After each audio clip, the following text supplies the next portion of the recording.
Nang dahil sa kagustuhang magbago, nagpursiging magpalit ng diskarte sa buhay ang isang dating adik sa Masbate. So, pwedeng mangyari yon, di ba, no, partner? Posible. Ngayon, yung dating adik nagbebenta na ng gatas sa isang farm kasama ng mga katulad niya na dati ring naligaw ng landas. Yan po ang inaksyonan sa Diskarting Pinoy ni Laila Chikadora.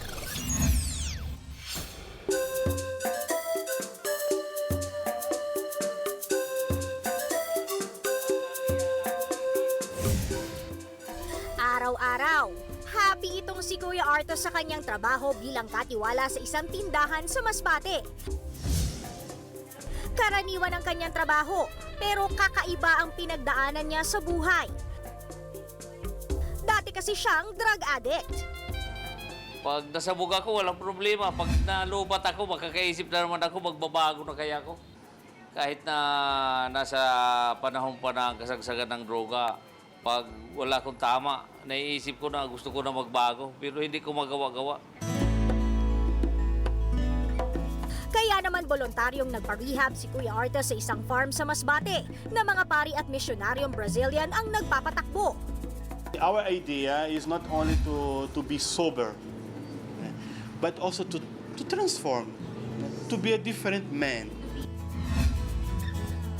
Ang diskarte ng Fazenda de Esperanza o Farm of Hope, ang libreng pagtuturo ng farming sa mga addict, alcoholic at iba pang nalululong sa mga masasamang gawain na gusto nang magbago. So they live like katulad ng parang ng family.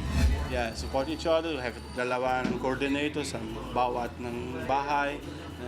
And so bawat bahay ng meron ng responsibility. Bukod sa pagtatanim, tinuturuan sila ng paggatas ng baka, mag-pasteurize ng gatas at gawin itong inumin na pambenta. Nag-aalaga din sila ng bulate na pang-fertilize ng lupa o vermiculture. Siyempre, may kasama ding panalangin.